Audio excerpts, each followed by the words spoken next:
Should you buy this instead of the RAV4 Hybrid? We're going to find that out in today's video. I've been long-term testing this CX-50 Hybrid. I'll include a link to my car buying guide as well. Let's get into it.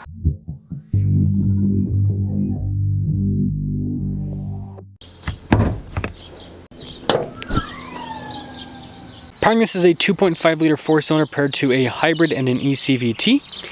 Fuel economy is stated to be 39 around town, 37 on the highway. I've been averaging just over 40 miles per gallon. Power outputs are 219 horsepower combined, and yes, this is a Toyota powertrain. I'm trying to hit 500,000 subscribers before the end of the year. I'd really appreciate it if you'd help out with that. I like this darker blue, it's really cool. And then the hood is very muscular, raises up towards the center. Really sharp headlight design with the CX-50 as well. You got that kind of fake venting on the side, looks cool though. And then the grille coloration looks sharp. And when you put it all together, I think we can all agree this looks a lot better than the RAV4. The steering wheel setup is 225 by 55 by 19. You've got silver with black on the wheels. Unpainted fender flares here. We do have a little hybrid badge there on the side too. Mirror caps are blacked out, but then the door handles are body painted. Here's your side profile. You can see it's definitely a lot sleeker, a little bit more tapered off. It's going for more of a sporty design compared to the RAV4. You can look at the key fob. We've got the Mazda logo there front and center, and then we have our lock and unlock function opening for the hatch as well. And just like the RAV4, we have a huge cargo area here in the rear. Got this little tab here, pull that down, and the seat will pop down. And you notice that it's a flat load floor to the seat pretty much. And underneath here, we do have a spare tire as well. Of course, it is power for the closing function. Really cool taillight design, another hybrid badge there on the back, and more of the fake venting too. Overall though, I think this is a really good looking car on the exterior. Let's pop inside. Now we've got nice soft touch trim here on the door panel, a little bit of storage down below. The seats are really fancy looking, especially with the cross stitching design down the center. Legroom back here is solid. We also have some vents in the rear and some USB ports as well. And there is not as much headroom because of the kind of tapered design, but I fit back here. Let's now take a look up front. More soft touch at the top of the door panel, more of that cross stitching. Blind spot monitoring with the mirrors, and then the mirrors do power fold in. You also have power adjustment function there. Nice finish on the controls. More nice trim here with the front seating and more of that cross stitching in the center. Power adjustments on the side with lumbar support. I like the fact they have this little button to turn off the safety tech. It's a nice little shortcut. Memory seats as well as the traction control button. Let's start her up. Nice soft touch trim all around the steering wheel with the Mazda logo front and center. Practical controls like our cruise control in the front face. We also have our volume controls for the center stack too. And they give you just traditional stocks there on the back, so it's user friendly. The gauge cluster is fantastic. So you can see 41.6 miles per gallon. On the left side, you can see what's happening with the hybrid system. And then that center screen, you can press the little info button and that'll actually change what is displayed there in the center. And so overall, it's very user friendly and looks good. This does also come with a heads up display. Now in reverse, we do have a backup camera. This right here, I think is objectively not great. So not a touchscreen, which I don't have too big of a problem with that, but the screen's far away, it's not that big, and it's blacked out with gray lettering. And so you can see the camera struggling to pick up the screen, and you do too with your eyes, and so they need to just improve the overall visibility of the screen. When it comes to trim, it's really nice. Mazda always does a good job with that. We've got dual zone climate controls, heated and ventilated seats as well. Kind of a little storage area here up front. Shifter here for the ECVT. There is a drive mode select. It does give you a fun little animation. And here's kind of what that little animation looks like. We do have a dedicated EV mode, even though this is just a standard hybrid. Little volume control, and then this is the analog control for the infotainment system with your parking brake and auto hold next to it. Now the center console has this kind of pop-out design.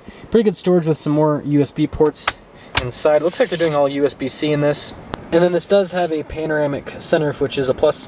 Here's your window sticker, CX-50 Premium Plus. You can see all the options. Total MSRP, $41,470. Let's take it out and talk about what it's like to live with and see if it really is better than the RAV4. CX-50 with the hybrid. The reason why you don't buy a Toyota RAV4. So, seats are comfortable. Mazda does have slightly narrower seats, so if you're a full-size American, then this might not be the most comfortable for you, but that could be motivation to get back in the gym and start eating healthy and do a little bit of fasting, right?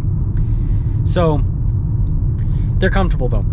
The ride quality is good. I mean, for this segment, this does all the stuff it needs to do in terms of the daily drivability. And one thing that I think that shows how good this car is, I don't think about driving it. And I think that's very important for this particular segment of vehicle, because if you're constantly thinking about, oh, the ride quality this, the steering this, the handling this, I don't think about it. Like, the car drives so well that I've just been driving it around and I'm like, wait a second. I've been driving, like, it's it's actually pretty good. Now, some of you might be disappointed in that because Mazda's are supposed to be more engaging. It still has really good steering, it still has really good handling, but they've done a really good job with the balance with this. I think it's one of the best cars in terms of just like, again, get in and you don't even think about the drive, which is nice. I think it's really relaxing in a lot of ways. Now this has the RAV4 hybrid powertrain, so it's got good power. It performs just like the RAV4. I mean, this, like, from a powertrain perspective, it drives just like the RAV4. What this kind of feels like is a more luxe, better handling, better looking RAV4. I mean, again, look, everything just looks a little bit nicer, more premium than the RAV4. It kind of feels like in between Toyota and Lexus. Like, Lexus still feels a little bit more premium than Mazda, but yeah, this feels kind of like a premium Toyota that's not quite on par with the Lexus product. Great fuel economy, better than what the EPA says, so that's fantastic. And you guys got to remember, like, most of my time is between 4,000 to 5,000 feet above sea level, sometimes a little bit higher than that. So if I'm able to beat the EPA at high elevation, that's pretty darn impressive. And Utah has a lot of high-speed roads too. We don't have 60-mile-an-hour highways. We've got 70, 75. So in conclusion, this is similar money to a RAV4. It's actually less money, because if you look at feature to feature, this gives you slightly more features for less money than an equivalent RAV4. I think it's a no-brainer, and they're easier to get. Like RAV4 hybrid, it's like, yep, get on a list. Whereas here's a couple things I think that's benefit of this. First off, don't have to get on a list, right? My older brother, for example, he bought one of these. I actually recommended him to buy one because I think it's such a good car. He goes into the dealership and just gets one, and on top of that, there's not a crazy amount of markup in Mazdas, but you can still wheel and deal a little bit on these, right? You can still get some discount, whereas at Toyota, you're going to pay full MSRP. So the MSRP is already less. You can get a little bit of dealer discount, typically. I mean, in my opinion, it is a no-brainer. The infotainment system sucks. But something to note, you can just do Apple CarPlay with it, which most people want to do that anyways, and then it works touchscreen functionality with that, and so it is far to reach. But anyways, you can kind of fix the crappy infotainment system by just plugging in Apple CarPlay. So I think it's very, very usable. Let me guys think about the CX-50 Hybrid, but I think that there's no reason to buy a RAV4 considering the market conditions and what the CX-50 offers at the price point that it offers it.